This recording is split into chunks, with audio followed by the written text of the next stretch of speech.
This episode is sponsored by joining an anti-mask Facebook group and then realizing no one else is talking about the Jim Carrey movie.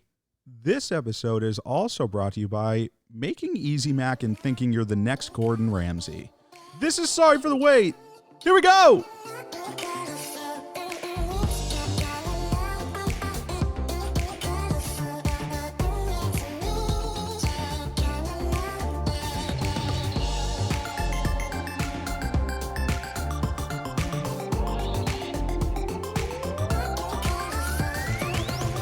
Fired up, ready to go. Welcome to the show, folks. This is Sorry for the Wait, a weight loss podcast for regular people by regular people. I am your host, Seth. And I'm your host, Blueberry. Wow, are you doing a heel turn here? Yeah, you know what? Rebrand. Episode 19, time to switch it up, you know? I always felt like Blueberry would be like your shitty cousin. It's funny. It's funny because that was one of the most common jokes I heard at camp if I would be walking around in a blue shirt. Yeah. And it was usually like one of the children, like the young children who would say it. Right. They were like, I'm Blueberry. Yeah. And like, it was funny the first time. The 1000th time, it was a little less funny. I feel bad for that poor kid who like was like the 800th kid and you were just like, fuck off. Well, now I have, because all of my friends who always knew me as Josh, now they hear me as Strawberry. And so now they're starting to make those jokes. And it feels kind of bad to take the wind out of their sails because they think they're being clever. And I'm like, you don't understand. I've been Strawberry for 10 years to people. Right. They think you're going through some sort of renaissance. And meanwhile, this is the only way that a lot of us know you as. But you know what? A for effort. Yeah, I guess. You know, I mean, so often did people make the joke of like your alter ego. Yeah. Like your alter ego, Blueberry, who like... I'm basically Hannah Montana. I live the best of both worlds. Yeah, but I always felt like Blueberry was a degenerate that like bet on like ladies golf and ripped cigs in a parking lot by himself. See, to me, that would be like Boysenberry. Yeah. I think Blueberry is like when I'm like really sad and depressed. Yeah, Boysenberry's a dick. And Raspberry is when I'm roasting everybody. Yeah, that giving is... them a nice raz. I think we could come up with an entire database of like what personality Barry you are, but ooh, I like that. Make it a BuzzFeed quiz. Yeah, I don't think that that's bad, but how was your week? My week was pretty good. Down another 2 pounds. My total is now at 90 pounds. 90. Ooh, and we lined up there, man. We're in sync. That's fucking awesome. But and the more awesome part is, you know, now I'm back at work again. You know, so first time seeing my coworkers since March. Right. There are a lot of parts of being back at work that are not lovely, but one of the parts that I really do enjoy is everybody's complimenting me on my weight. Yeah, how's that been? Well, first of all, when I first got into the school building, right, I had seen a lot of people, and mind you, I'm wearing a mask, my hair's longer. Yeah. I had seen a lot of people who didn't really talk to me. Like they kind of just like... And it wasn't like a mean cold shoulder, but it was just like an awkward, like they're not being as talkative as they normally are. Yeah, someone who normally says what's up to you, like instantly, right? Nothing. And I figured that maybe this is just like we're all kind of out of the, you know, sign of the times kind of thing. Yeah, exactly. Everyone's got other shit on their mind. But then like over the course of the day, like more people would come up to me and be like, when I saw you this morning, I didn't even recognize you. Like, congratulations. Like, you know, which it's always nice to hear somebody say like they didn't even recognize you. It's got to feel good, because like normally whenever like you hear that, you always think like someone's being facetious, right? But like this was actually legit, and because legit, all of the people who have seen us like in person for the most part have seen us over the course of the last few months. Right. This is the first time I'm seeing people that like genuinely haven't seen me since I was at my fattest. And but I will say, you did prepare me a few episodes ago when we were talking about, I think it was feeding our egos, where we were talking about like how people respond. And you had said that people kept asking like, how did you do it? And I kind of knew that was a question that I would get. Right. I wasn't prepared for it to be like what 90% of people say it's soon always, as they compliment. Yeah, it's always compliment and then immediately the question. And like at first, it's just like, when you give a first answer, like that's your best answer, and then when you hear the question a few times more, you just start getting like over it. So like at first, I explained a lot of what I explained on the show. You know, I do a lot of different things. It was mostly diet and exercise, but I switched things up, blah blah blah. And then like by the end of the day, I was just like, intermittent fasting and walking. That's it. Just you quick answers. Yeah, you kind of have like little flashcard answers because to that person, it's one conversation that they have in their day. Right. For you, it's 25 different conversations. And like I understand like wanting the like that kind of like interaction. I just feel like people should try to be a little bit more creative with where they lead the conversation with things like that. Yeah. Because like you kind of got to factor in, almost like with like somebody who just had a baby, right? Like there's a lot of questions you probably have for that person. No, but there's a lot of questions that I think you would ask that person, but like you got to also realize that they're answering that question every single day. So instead of being like, oh, like what's her name? Well, I guess that's a common one, that's like, pretty common. I see what you're saying though, because I think the thing with that is when people are asking you that specific question, subconsciously it does put pressure on you a little bit. Like it's not too overwhelming, but for me it ended up getting overwhelming way back when, because like I was afraid that like I would leave a detail out and then someone would talk to somebody and then like the story would get crossed, but you're just like, that's why you come up with that short script. And then the other one that kept getting me was, a lot of people spend their quarantine time, instead of losing weight, putting weight on. Right. And like there isn't really a way to say that without kind of making the other person feel a little, I don't know, not even guilty, but just like we're weird. In really new ground. At first, like my response was just like an awkward, like, haha smile. And then I kind of like developed my answer for that. Like the more people said that, which was, oh yeah, I lost all this weight just so that you could find it. Right. Which I'm sure like is a nice way to lighten the mood kind of, but like you don't know what to say there. Yeah, exactly. I had to like figure that out after a few like, oh, haha, awkward laugh. Huh. Yeah, but it's good that you've been back at work and you still had a strong week. Oh yeah, that's great. It's kind of helpful just because being in a building, I'm not exactly taking too much time to like eat and snack because we're busy. You're running around doing shit things, all day. So, that was helpful. But how was your week? This was a big week for you. Big week. So I mean, I'm just on the surface down 2 pounds. Nice. So I think, man, I lose track of the total even from week to week because like for people who listen to episodes in a row, but I think I'm at 129.5 now. Okay. Which is total. So I'm hovering around like 129.5, but not 130. Not 130. Don't round up. Goddamn right.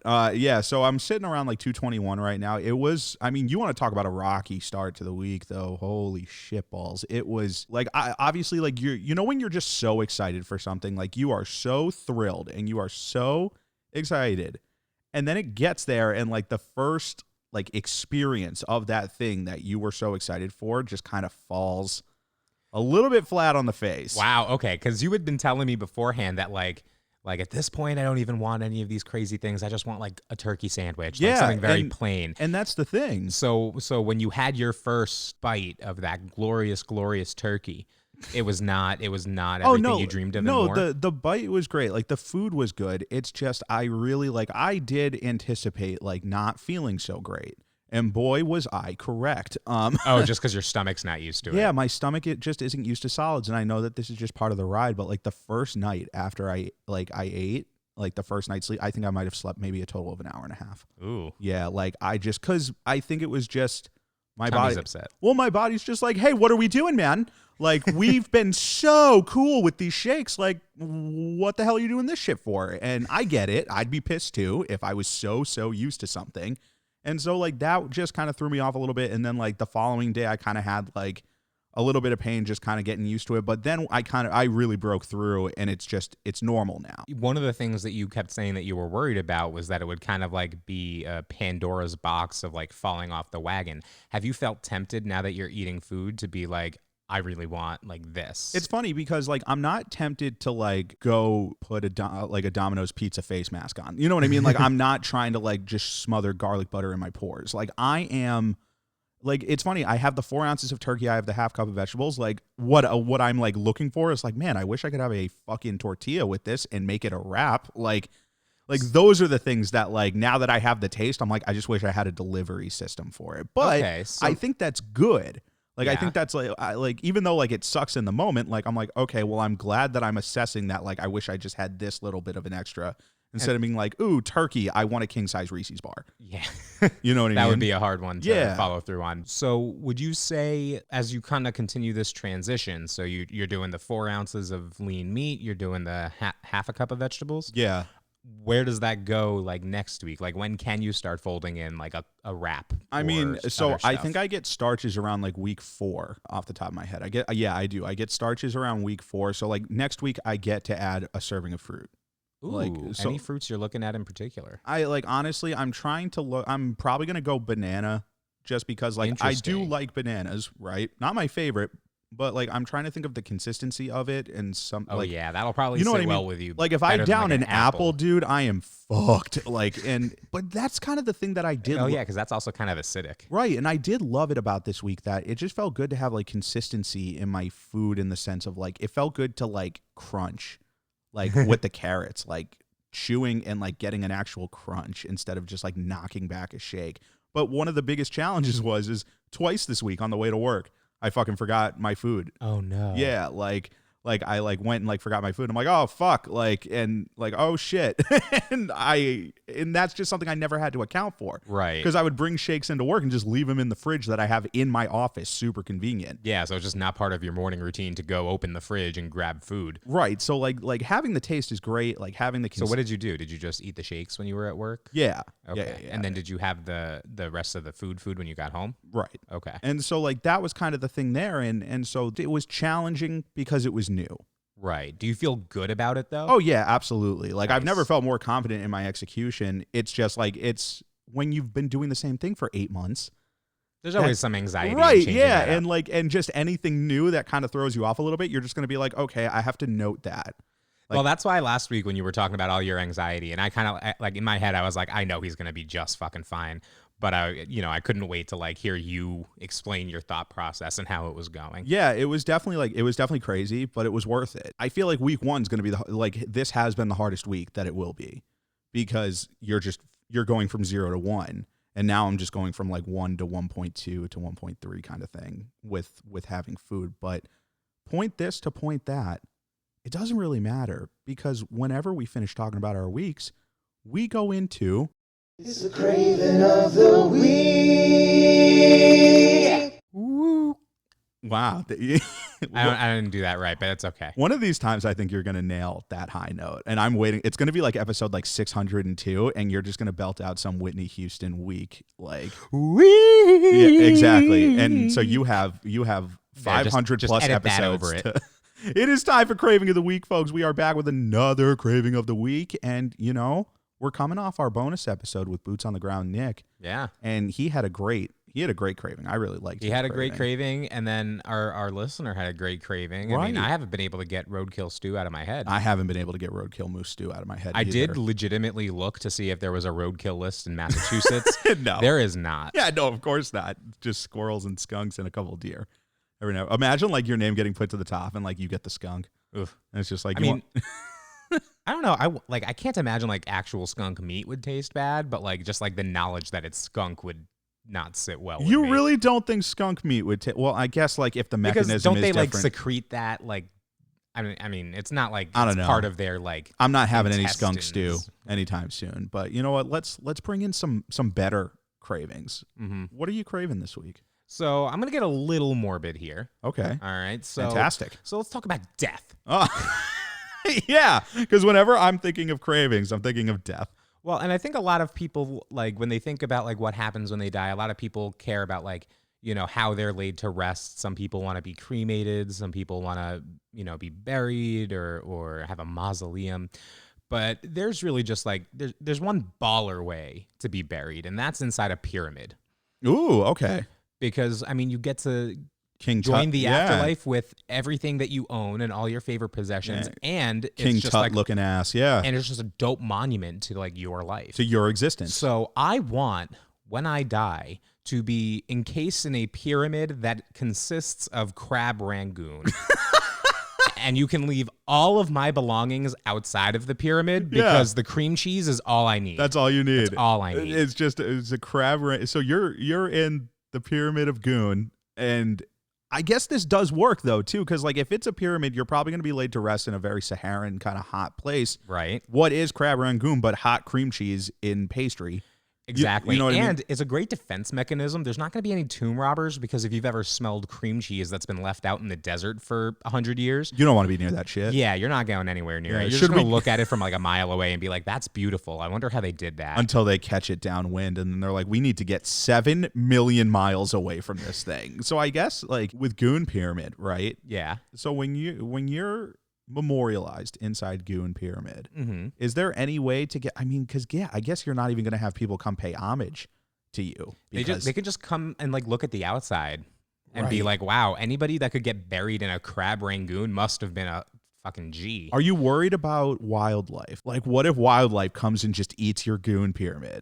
I really wasn't thinking of that. Yeah, like I do wonder because like if you're in this sort of like desert, obviously there is wildlife, but like you're gonna have ants. You're gonna have to have the exterminator come and suck it up, That's a good question. Right, Maybe I just like, or do you have like a goon maintenance team? well, what if the pyramid was kind of encased in the like plastic wrap that the crab rangoons come Oh, in? I like that as sort of like a barrier. So you can kind of like still see it through the plastic. It's but, like, transparent. you're It's not gonna translucent. Exactly. You're Yeah. not going to get all these ants in there. You know, wrap it tight at the top, put a little zip tie on it. Yeah. Oh, that's Ants good. don't carry scissors, so that Yeah, would be no. enough. Hey, I really like that. So instead of burying Barry, we are going to just put you inside of a pyramid of crab rangoons. And you know what? I think that that's such a huge project that we would have to kind of get started on that like now to make sure it's good in 50 years. Right. So all of you listeners, like, I don't want to be a part of it because that's a little too egotistical, but figure it out and I'll just let You know run what's with going it. to suck though is like, I mean, hopefully we're not dying anytime soon. Right. That's why I said 50 years. Right. I'm trying to give So myself hopefully a nice we're not dying runway. anytime soon. But if I'm still around, like if you go first and then I'm here, or like, and like someone comes up and is like, you know what, Strawberry was such an influential person on this planet, which is true. Mm-hmm. Would you be up? Like, say, like I had to make this call, like I was the one to make Right. this decision. Would you be up for donating his body to science? And I'd be like, he really wants to be laid to rest in a pyramid of goon. And like this person from Harvard is just like, are you fucking kidding me? Like, Nope, not kidding you. no, I'm sorry about it. I mean, Science can go fuck and then itself I'll at have to that like point. give them an audio file of this episode. So yeah, consider this my last will. right. That's it. Nothing else. I told you this would get morbid. Yeah, it's the only requirement. I do like that. So what's your craving of the week? So for me, I'm craving this week because now we're coming off our episode of where we're talking about the changing of seasons, and for some reason it just kind of got me thinking about wintertime. I'm not trying to think about it too much, right? Right, we got to save that. Right, but wintertime is coming around. And now that we are thinner boys, like for me a couple years ago, probably 4 or 5 years ago, I really got into skiing. Like I remember that phase. yeah, I really got into skiing, and I want to be skiing more this winter if possible, if safe, like to be able to go out, get on the mountain, because like your boy's nimble now, your boy's agile, you know. Quick aside before you continue, my last experience skiing, I ended up in the hospital because I fell and like stabbed myself in the gut with the little A berry Polar thing. kebab. It was actually at Camelback Mountain. I ended up at the Pocono Medical Center ER, and yeah, it was not a great experience. So I think I might just sit at the lodge with some hot cocoa in front of the fire while you do that. But anyway, continue. Dr. Nelson, we've got a skewered kid. That's super. I'm sorry. That's probably not a good memory of yours, but that is objectively really funny. That's why I figured I'd throw it in there. So I do. So really, like when I'm thinking about my mountain, right? Mhm. What I want this week is I want a pair. I want a pair of skis that are Dunkaroos, Okay. and I want to go down a mountain of that funfetti frosting. Ooh. You know what I okay. mean? We're calling like Mount Dunkaroo, like Mount Roo, if you will. That's much better than where I originally thought, because whenever I think of food and skiing, I just think of pizza, French fry. Right. Yeah, exactly. And so I think that it fits. And like, here's the thing is that if I'm going down this double black diamond on my roos, just carving up this frosting, I'm going to want to eat those roos when I get to the bottom. Oh, of right? course. You're So- dunking them real hard. Yeah, so at Mount Roo, like we are very, very accommodating in the sense of like you eat your skis, you get new skis. Like they're right there for you. Nice. You know what I mean? Maybe we have like a community hill at this resort that's like, hey, just come frosting up your baked goods. Because like we have a lot of Ooh, frosting here. I like that. We don't, and it's cold. Like if it's cold in the wintertime, this frosting's gonna stay good. Like it's not gonna. I don't think It'll it's- also be pretty stiff, though, don't you think? Yeah. So like, here's the thing: is that you know how they have like groomers for the trail? Yeah. I'm gonna try and create a grooming machine that's just the mixers. like Ooh. to kind of go down and Just kind kind of keep it liquidy enough. We're trying to keep that shit fluffy. You know, we're trying to fluff that shit up, and then I'm just carving it up. And you know what? Maybe one of these days I'm looking to tube. Maybe I kind of make a Dunkaroo tube, and then I'm going down tubing, and then I just bring all my friends. And funfetti frosting is always fun. It's in the name. Yeah, it's got to be. It's always got to be in the name. So for me, like, I'm really looking forward to like getting back into skiing. But really, That's your dream. every time that I go down the mountain, I'm gonna be like, man, I wish this was funfetti. Like, like people be like, that was a sick run, and I'm like, but it wasn't frosting, and they won't have listened to this episode, and they'll be like, Seth's a fucking weird guy. Yeah. Yeah, and I'll be like, you're goddamn right, I am. I mean, they're really the weirdos for not listening to Sorry for the Wait, the #1 podcast in America. Yeah, #1. That's a fact. Don't look at the charts. Don't look it up. Trust me. I swear, do not look it up. You have to just believe us, okay? But speaking of psychos, yeah. not psychos. Speaking of weirdos, Okay. you know. Speaking of weird, I like that he had to scale that back so you didn't defend anybody. yeah, you know what I mean? Because I mean, like, I'm psychotic. so You don't want to lump them in with right, you. exactly. So speaking of weirdos, right? I want to move over. Can I give you a bread and butter? Oh, absolutely. Let's get into bread and butter. Yeah, can I give you a bread and butter? I came across this one, and this one's a little dicey, right? Mm-hmm. This one's a little dicey, but I figured it was worth trying out. It comes by way of, you guessed it, Yahoo Answers. Mm. And this title just really stuck out to me. Is there a hot dog vending machine? There are so many vending machines out. They serve hot food. They serve cold food. But never can I find the vending machine that I want. All I really want is a hot dog vending machine. Are there any? I like where his mind's at. Right. Like, here's the thing. You want to pose the question of, is there a hot dog vending machine? My answer's going to have to be yes. I don't know where it is or if that's true, but out of everything on Earth, I have to imagine somebody did that. Right. Somebody has it, but I always have a hard stop. Like, is there one in the grand scope of planet Earth? Yes, there's got to be. You know what I mean? But I don't know if you fall on this too, where I do. I do not trust warm foods coming out of vending machines. I don't know why. I don't know why it's a bugaboo for me. But, like, unless you're telling me that there is a little, like, a tiny little Emerald Lagasse, like, inside that machine making the food, I don't trust warm food coming out of a vending machine. Yeah, I mean, I think that would be, like, my natural first take, but I also feel like depending on the situation around it, like, if it was something that I knew was, like, stocked fresh every, couple hours, or which like, is depending on what traditionally it the case is. with vending machines. I mean, well, with hot food, you got to be a little different, Exactly. right? That's So, why I don't trust it. yeah, I mean, if I knew more information about that specific vending machine, I would trust it, but I would definitely be skeptical at first. And this post has a lot of comments on it. Like, they're all very, like, one word, like, yeah, maybe, yeah. But, like, there's a lot of action on there. Where are all these wiener enthusiasts that just feel the need to, like, have, like, where's the... They're on Grindr. Where's the... Yeah, they're all on Grindr, and they're all talking about the same question. Like, where's the hot dog vending machine? I just don't see the demand for a hot dog vending machine. Never would I be walking in Central Park and be like, oh, hold up, guys. Got to grab myself a dog. You know? I would say 10 months ago, I probably would have been really all about, like, anything in a vending machine, because for me, food was all about, like, ease of not even consumption, which I know is your big thing, but for me, it's ease of acquisition. Right. Where, like, if I can get food without having to go anywhere or interact with a human, I'm all You're all set. in, yeah. And so I would have really been attracted to that idea. Now I look at that idea and I think of it as like a dangerous thing, because I don't like anymore to eliminate barriers to food, because I feel like if there is an easy barrier, like going to the supermarket, then I have to really want something in order to get it. I cannot think of a worse food for this besides fish than hot dogs, though. Oh, Like- well, it's funny you say that, Seth, because I did look to see what kind of other vending machines, unusual vending machines, weird vending machines no. might be out there. So in the realm of fish, let's just keep it for right now. You're about to throw me some fish vending machines, aren't you? Well, in China, they have a live crab vending machine. Nope. No dice. And in LA, Los Angeles, Yes. they have a... Normally, as it's called. Yes. Yes. Well, LA could refer to like Louisiana. You don't know. Yeah, it could, I guess. Anyway, they have a caviar vending machine. Oh, that's so pompous. Yeah. Oh, fuck right off. I'd expect that on Fifth Avenue in New York. Oh, Or like Beverly Hills. yeah. Or Park. Yeah. Like, that's fucking awful. Who is, honey, we got to pull over right now. There's the caviar machine. I just like the oh, idea. shut up, Nelson. Oh, that's so infuriating to me. Yeah, I just like the idea that like a celebrity who like usually gets like caviar as an hors d'oeuvre for their dinner party is like, you know what?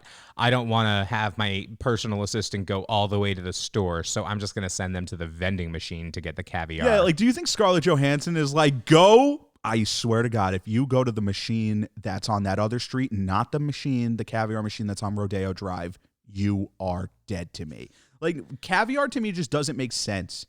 Like, I've never had caviar, so like I do. That's need probably to, why it doesn't make like, sense. I've never had caviar either, but I feel like it's got to have something to it. It has to have some value because so many people do like it that like it just has to have some value. But like you're just kind of like eating unborn fish. I mean, that's kind of the premise. Yeah, but I don't know if that's like a reason that I would hate on it because like you eat unborn chicks and you don't go. No. I weird. agree You're with eating that. A fucking egg. But like it's so many tiny little fish eggs in one big clump. Maybe like, you're just pretending to be the shark from Finding Nemo. Yeah, maybe. I could very well be. Just like nom nom nom nom nom. But I do think that with this hot dog vending machine, right? I think that there is something there. Like I have a branding brain. Your boy's a brander. You know, in my field of marketing, I feel like if you are to come out with a hot dog vending machine, like there's got to be an angle, right? Like a name for your hot dog machine. And so like part of me, like I came up with a few, if I may. I came up with 3. I kind of want to shop them to you. Okay. Wieners to go. All right, like it. Quick links. Okay. Speed buns. I like Wiener to go the best because I feel like any title that has the word Wiener in it already has my seal of approval. Right, that has the Berry seal of approval. But I do have some legs, I think, there with quick links. Yeah, the only thing about that though is that seems like a more general thing that could also refer to like sausages and other things. So it depends on like how like are we just keeping it to hot dogs, or are we having brats in there, or is it like like are we extending it to every link? Oh God, I just got the shivers thinking about like having a brat in this hot dog vending machine, and then someone's like, make sure to get the side of sauerkraut. I was just gonna say sauerkraut too, and it just comes out with just dust and broken dreams sprinkled all over it. Whereas I feel like the bun one would be more appropriate in like a bread vending machine, right? Like speed buns, yeah. Like you just get King's Hawaiian rolls on, and maybe you put that next to the hot dog vending machine so you could get your wiener and then you can get your bun if you want that. Speed buns is a vending machine for every white dude in their 20s that is told to bring the dinner rolls to Thanksgiving. You've been there many times. And they always forget, and they're always like, the store will be open. And then it's not. and then wham, speed buns. And so you just have this line of 45 white dudes. They're like, yeah, I don't know what happened. Thanksgiving, I know it's the same every year, but I was asked to bring the dinner rolls, and fuck me. And then I'm raking in cash. Do you think that you're going to be the trailblazer on Wieners to go? I think I might be the trailblazer on Wieners to go and speed buns. Nice. You know, but I feel like putting up ads for Wieners to go is going to get a lot of weird phone calls where I have to explain that this is not an escort service. No, I think it's going to count as one of those like all press is good press, like exposure kind of deals. Right, exactly. Shock guerrilla marketing. If it's not Wieners to go, then it's not going to go viral. Yeah, they don't boo bad wieners, I guess, you know. But I honestly think that was it's a thinker. Breaded and butter. Oh yeah. You know, and so what's the weirdest vending machine you've ever seen? The weirdest vending machine, see, that's okay. I did see it wasn't weird in a bad way. Right. Unusual, I guess is the better see word. This one vending machine in New York City where it was just slices of cake. It was all slices of cake. Oh yeah? Yeah, like it was just straight up slices. Like you paid like $5.50, which is redonkulous for a slice of cake, but then you just click and like there was like rainbow, there was chocolate frosted. Ooh. You could just straight up get slices of cake. That reminds me of another one that was on my list of fun vending machines around the world. Apparently in both Chicago and Beverly Hills, there is a Cupcake ATM, they call it. That's super dope. Yeah. I'm all about that. I'd go broke. I'd be like, one more for cupcakes, please. And again, that's why I'm just so glad they don't have them here. Yeah. And folks, that's another breaded and butter. If you ever stumble across a breaded and butter, or maybe you just come up with your own, you know, but hey, if you're ever scrolling across Reddit, maybe perusing through Yahoo Answers or any other similar place on board. the dark internet, make sure to send that in to SFTWSubmissions@gmail.com. But I think it's time for us to head into our main topic. And the title of this episode, what's the title of this episode? cash rules everything around me. C.R.E.A.M, so we've titled this episode C.R.E.A.M, right? And you might think we're talking about like whipped cream, cream cheese. Half and half, if you will, but really this is kind of just homage to the Wu-TANG Clan and seeing also how we can make it connect to us. Cash rules everything around me. So I think that to kick this off, we're currently trying to become smaller boys. That is correct. As we've been doing this, we have definitely been dealing with an unprecedented time in our world, on this planet, where financial implications have severely shifted, I guess. For a lot of people. Right, for not just us, but so many people all over the world. And when you are on a weight loss journey, you do have to really factor in the aspect of money with relation to weight loss. And I think, would you say that it starts with food more or it starts with exercise more with respects to money? I would say it has more to do with food. I would agree with that. There is an exercise component to it. Like if you're strapped for cash, you're not getting a gym membership, obviously. Right. But there are many ways to be active and exercise that are free, that there isn't as much of a barrier to entry for the exercise portion of it. I would agree with that. But food is definitely a tough one. Food is quite possibly it's so wild to us because we were talking about this the other day. It is so easy to cheaply eat. And that's one of the things, my general opinion is that it is very hard to eat healthily when you're on a budget, when you're really strapped for cash. But the caveat to that is it possible? Of course. Yeah. Absolutely. It is possible. You can buy all of your stuff in bulk. You can cook you could get a fucking 10-pound bag of rice that takes care of your starches for 2 months. Right. And maybe if you get that at a wholesale place, you're getting it for maybe $5 for that much. It is possible, but it's not easy because it also forces you to have the time to cook your meals all the time. And so you're also worrying about the cost of your time. Right. And if you're somebody who's working multiple jobs and you don't have much time at home to be able to make a home cooked meal for you and your whole family, then the dollar menu at McDonald's is way more enticing. Exactly. And cheap and cost effective. And just think of the psychology behind it, right? Think of the psychology about how healthy food is more expensive. Think of the entire nature of Whole Foods, just how premium priced that shit is. But the entire psychology and nature of the fact that healthier food is more expensive, and depending on where you're at in your weight loss journey, depending on where your mind is at, that healthier food doesn't taste as good as the stuff that you could be getting for cheaper. Exactly. And so then you're just kind of well, it doesn't taste as good. I'm paying more for it. You know what? Cheap stuff just tastes better. Even though it's worse for me, I'm cool with making that trade-off. And it's a very tough hump to get yourself over. Yeah. And kind of on top of that, and maybe this is kind of a separate thing, but any sort of, I don't even want to call it niche, but any sort of health conscious person, let's say instead of getting apples that use pesticides, you want to get organic apples. Right. Well, congrats, you're now paying an extra $1 or so per pound. Yeah, exactly. What's that? You have celiac disease and can't eat gluten? Have fun with buying everything that says gluten free costing another $2 literally more. Has a gluten tax on it. And they're just that's $5 extra, please. Yeah. And it's just oh, cool. I'll just go fuck myself. Right. Because then you're just thinking about, and then that's not even the only factor too, because think about it right now in the sign of the times where people are being encouraged now more to not necessarily be at gyms where they're crowded and stuff, but eventually it will get back to a place where gyms are open and gyms are open consistently, everywhere. Consistently. The weather will be colder, so it won't be as easy to be I'm just going to go for a walk on the waterfront, where we live. You know what I mean? You're going to be back in a gym. I was looking at gym memberships today for a couple gyms around our area. I'm seeing $10 a month, $15 a month, $20 a month, which for me, I can manage that.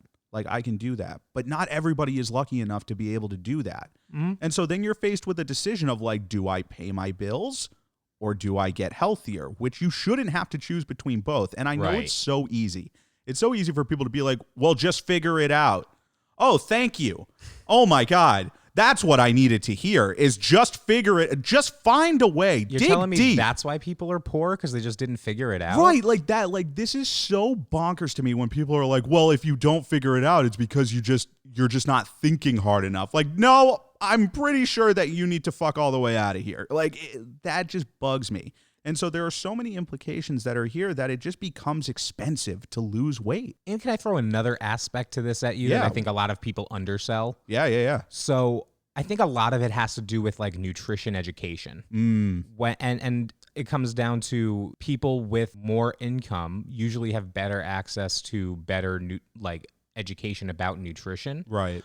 But a lot of people who don't have that, they end up seeing a lot of things. Think about like all the money that's spent on advertising foods on TV. So much. And if you think about like back in the 80s and 90s when there was that big push by companies of like, oh, buy this because it's low fat, not mentioning that the sugars are insane and through the roof, and it's just as bad, if not worse, for your health, for your weight loss. Like what I've kind of found about myself is I'd rather eat a high fat, low sugar meal than have it be the opposite. Like, I think that's less nutritious. 100%. But then you see fucking Count Chocula advertised for 20 years, like part of a balanced breakfast. Yeah, like, exactly. Yeah, it's part of a balanced breakfast if you're eating like actual food with it and you're having like half a cup of that next to it. Exactly, because then it gets into the whole thing of like serving sizes and that whole thing. But what, like, it blows my mind that I could go right now, right? Like, I could go to McDonald's right now and get 10 McChickens for $10. Yeah. Like, do you like, because like people just are like, yeah, the dollar menu, you get 2 McChickens, $2. I could go get 20 McChickens for 20 actual human dollars. Like, that is so bonkers to me that I could have, in theory, 20 separate meals. Like, if I was disciplined enough that if I dropped at 20 only ate and then one? I froze. I don't think I could do that. Oh, no, absolutely not. It's McChicken, dog. But like, be like, hey, what happened to those 20? Well, there's -1. I actually owe them a McChicken. But I could come back and freeze 19 of them and then just do that for 20 actual dollars, where I was looking at Walmart grocery, right? Which does have like the lowest prices around that I've seen. Right, it's Walmart. But like one of those pre-made salads, like even the stuff that's just made for you there, like the plastic pre-made salads in a bowl, it was like $5.95. Well, yeah, and I think the reaction that some people might have to that is like, well, of course, if it's pre-made for you, it's going to be more expensive. But even if you were to buy just like the actual lettuce, like, it's still more expensive than McChickens. Right. Yeah, not 20, but like, you know what I mean? It's also, I think back to, you and I are both fairly privileged in the sense that we've never, I know at least for me, and I'm pretty sure the same is true about you, but correct me if I'm wrong, we've had only one job where we were like working an hourly wage. Yeah. And when we were doing that, right, and we would only do it for a month or so, every year for 3 years. Right. So it's not even like that was like a huge part of our lives, but we were working such long hours in order to get as much money as we could. Oh, absolutely. And we also had the privilege that the owner of the, like, they offered to feed us for any meal. So and we didn't house have us to spend money. But imagine if our paychecks were exactly the same, we worked the exact same amount, but then we'd also have to worry about cooking a meal for every day. Exactly. I know I would not have had the mental like energy capacity to do No, it. absolutely not. Because like, you know what we would do every time we would work the month before camp? We would go to Target or go to Walmart and we would just grab a shit ton of snacks. And then we would eat the meals that were free. And then we'd go out to dinner every couple of nights. But like, we never worried about rent. We never worried about utilities. Right. Like, those paychecks would have been stretched so razor thin that if you're somebody who is going to like even start a weight loss journey, you can be turned off and dissuaded just by looking at your finances, which I don't think should ever have to be the case. Mm-hmm. I think like the best resources, honestly, I do think this, because like I do want to try and provide like a little bit of like what could people do. YouTube is your best friend. YouTube is your best friend on the planet for a way. Now, not everything on YouTube is great. Don't get me wrong. I'm not saying you should follow everything on YouTube, but there are so many videos about like hacking certain cooking recipes with cheap ingredients. You know what I mean? Like really stretching the most out of that money, because like I haven't had to worry about this too much. I mean, like, yes, the whole shake program like had financial implications. I was very lucky enough to have help like along the way. Right? Thanks, Mom and Dad. And so I was lucky enough to be able to have help along the way. Right?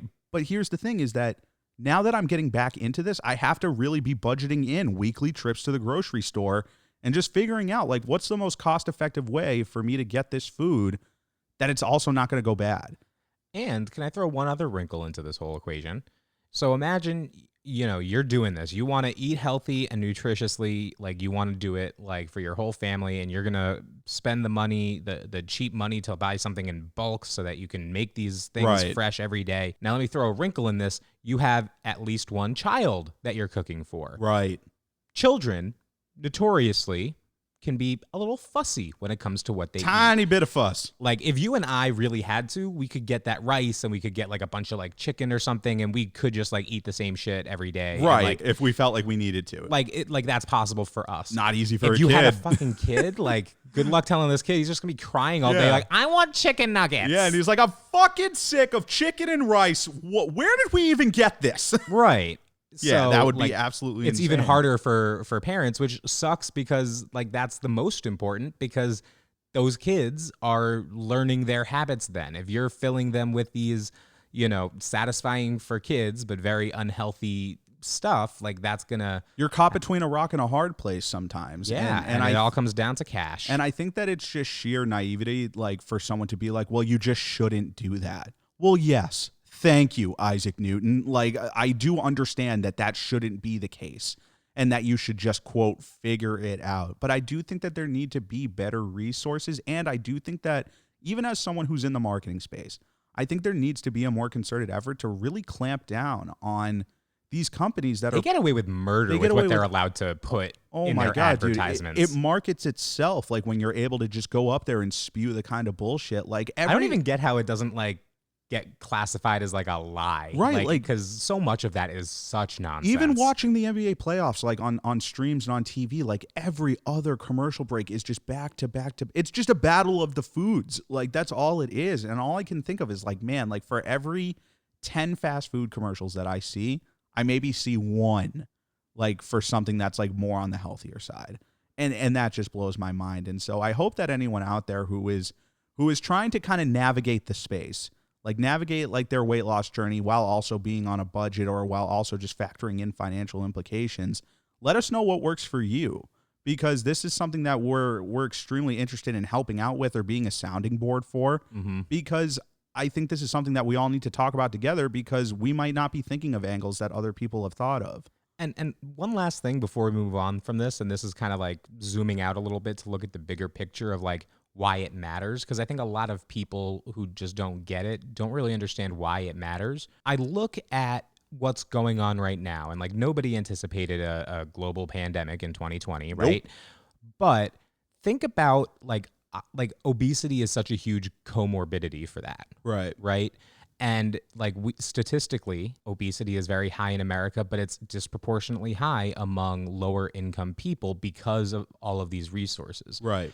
And I think a big part of, not the only reason, but a big part of why it hit us so bad and why it hits lower income communities especially bad is because there's a lot of that.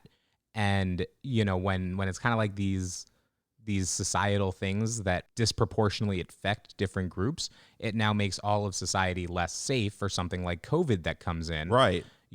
Because we're not prepared to deal with an epidemic that is related to weight. Yeah, exactly. And having, that's where like we should be screaming that like the resources need to be completely revamped and elevated to the point where every person in the country and every person in the world, I mean, we can't factor into the world, but at least every person in America should never have to worry about, do I have enough money to go on a weight loss journey? Like that should never be a question that needs to be asked. And I remember when I was a kid, like watching on like Nickelodeon, they would have those like commercials of like, be active, get outside. And like, that's great.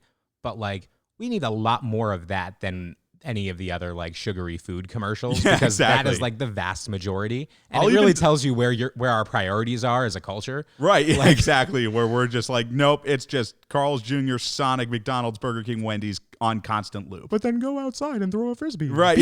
Exactly. Just go burn that off, big guy. You can do it. And it's like, it'll probably take you like patronizing, don't you think? It absolutely is. It's like back-to-back commercials where it's like Crunchwrap Supreme, go do a push-up. Fuck that. That's absolutely awful. But that's C.R.E.A.M. That's cream. That was creamy. Cash rules everything around me. That was creamy. But you know what? We always like to finish light, baby. And by finishing light, we're gonna finish heavy. We're going back to the Fat Camp Follies. Woohoo. So I like looking at our notes. I'm just so I don't know how this one's gonna go, but this was this is probably pretty controversial because I think this was a summer where a lot of people saw a different version of themselves than they expected. Oh, absolutely. So I like to preface this by saying that whenever you have a summer, right, there's always just a couple marquee events, like marquee happenings that the entire kind of camp community experiences together. And it just defines the summer for a lot of people. So the title of this Fat Camp Follies is the YikYak Summer. So let's bring it back to good old 2014. I know that there are some people who have even just heard the term YikYak and never thought that they would ever hear that term ever again. Yeah, that was an app that kind of needed to die. Well, so for people who don't know, right? So people who don't know what YikYak is the best way I think to describe it is like a geotagged social media app. Think of it like an anonymous forum for your surrounding area. Mm-hmm. So like within like your mile radius, like your 5-10 mile radius, that's like your forum. And anybody with the app can post to that like area, and you'll see anybody within that radius's posts. Anonymously. You will have, that's the important part. So where this comes into play with camp is that camp is in the freaking rush of the Pocono Mountains. So if you're on camp, YikYak was only camp like, people yeah, for the exactly. most part. Like you were never opening it, except for there were a few times where like you would maybe see like a random person on there, but 99.99% of the time it was always camp people. And so we all had this app. Right? We all had this app and we would open it up. And really, it was like, it started out pretty harmless. Oh, yeah. Because I think like most things on the internet, like when you start off, you're thinking of all the happy possibilities. Right, exactly. And then it devolves into negativity and bullying. And it was just like, it was constant. Like it would start off with just like fun camp inside jokes and everyone would upvote that. You would get like a like on that. And then like it would start to get like a little more specific and we'd be like, okay. Like, you know what? We can brush that off. And then finally, it was just starting to get absolutely insane.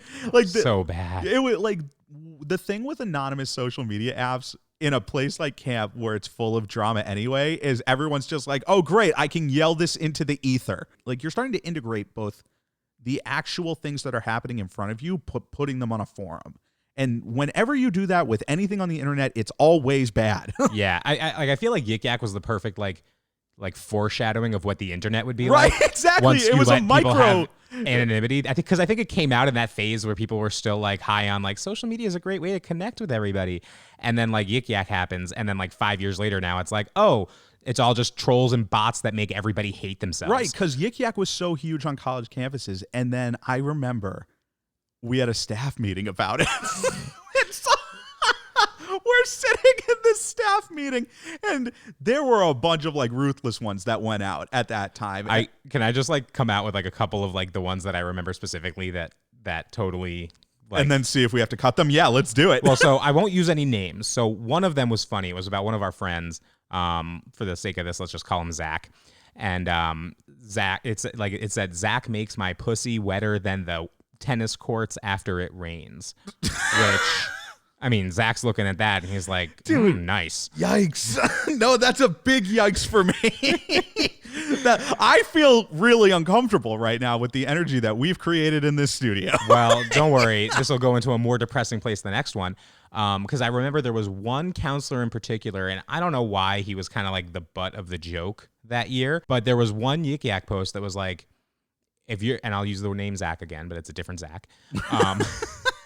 But like if you're stuck in a conversation with Zach and you need somebody to get you out of it, just run your hands through your hair and someone will come over and get you out of there. Aww. And it sucks because that Zach also had YikYak. He saw that post, and then people would actually run their hands through their hair while they were talking with him. Right. And like, and so before we get, I mean, that's like kind of fucked. Yeah, like, and I think that's a good place to show the scope of like, it went from being like harmless in the beginning where it was just like fun camp inside jokes to this. And so we're in the staff meeting. And like, if you ever thought that the owner of the camp was ever going to imagine himself yelling about a social media app and like being like, whoever's posting these is or like they're a bunch of cowards. Like And we were all, and like that really did get through to a lot of people because it was just like, yeah, like kind of what the hell are we doing? But like these are the kinds of things that where camp is already such a place where drama is elevated. Mm-hmm. You create a digital asset that fans those flames. You've got to be fucking kidding me, dude. And meanwhile, the kids have no idea. The kids are all just like, la da da da da. They don't have their phones. Yeah, they're just going nuts. And people's phones were getting taken at points. Like, and it was obviously all the junior counselors because they couldn't take an actual counselor's phone. They would have been like, Exactly. nah, fuck off. Yeah, exactly. Like you weren't going to take an actual counselor's phone. And I remember a couple junior counselors like having their like their YikYaks. I almost said Tic Tacs, but their YikYak like scroll through, and you just have to eat it. Like you have to kind of be. And I remember he would like ream out people who just had it on their phone. Like it would like even if they had no comments, no posts or anything, because it did show you your own personal history. Right. Even if they didn't have any personal history, like just having it on the phone was enough to be on a shit list. Which which I think is that was a little much. But I remember, I think what like set him off to make him so mad wasn't even like all of the bullying necessarily, because like I think he had talked about it once in a staff meeting, just like in general, like kind of one of those like don't do this shit. Right, and then it went even further. But in that staff meeting, I remember he said, and I quote, he was talking about like what's happening like, you know, during shower hour with people in the bunks, making other people uncomfortable. And I remember him going like, they can't be spooning in the bunks. Yeah.